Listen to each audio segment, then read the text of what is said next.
Hello everyone, welcome to my channel. Today we're making this 5-minute ring. It's copper, it has celestine stone in it. The results look really complicated, but it's going to be easy to make. Just follow along with these easy instructions. Let's begin. Your materials are coming up on the screen now. 3 lengths, 23 centimeters long, copper wire, 1 millimeter thick, and thread your bead onto one of the wires.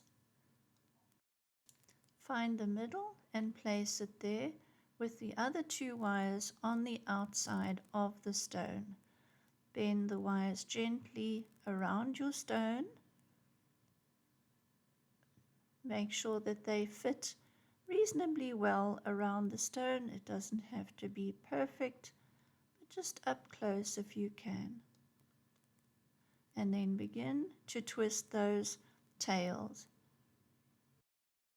Twist that is going to be your ring band.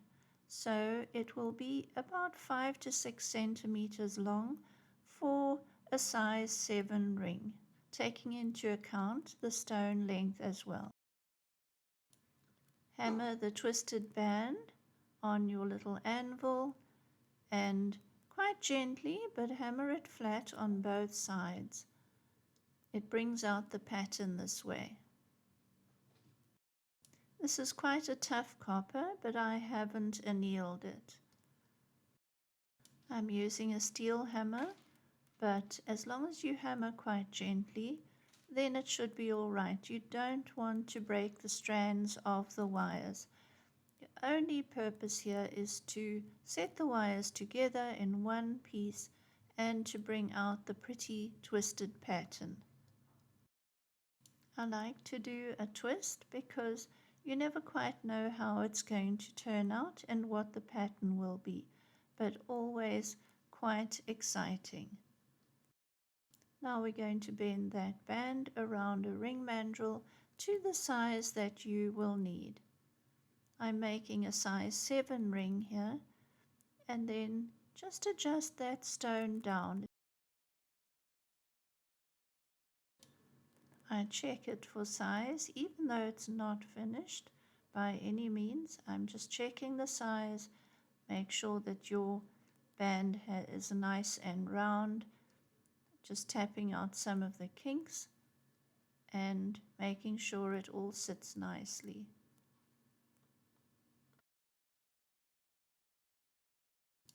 Now we have 6 tails on the side.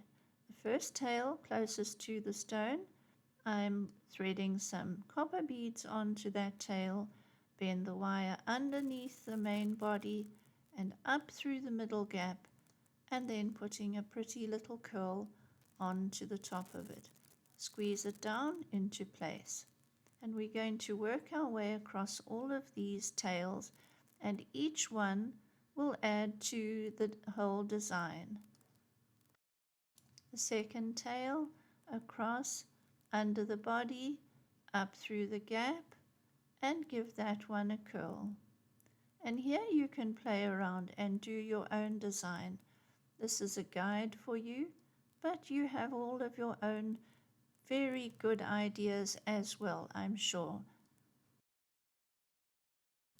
The third tail, loop it across, make a curl.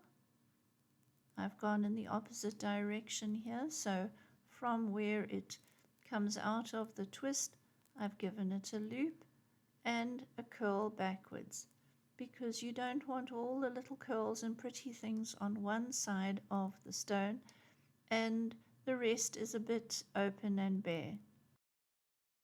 The fourth and fifth tail, they come across and give them a curl on the end.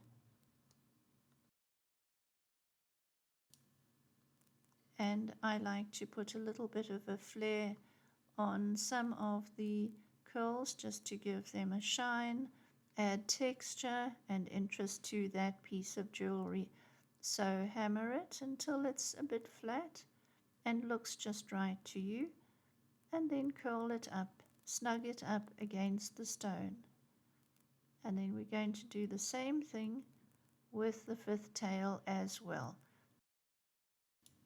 I find it really creatively interesting, and I enjoy making rings like this because it's building on a design, it's freestyle, and you're just using your good sense of design to make sure that the design is balanced. You have a lovely finished product that is absolutely unique and unusual.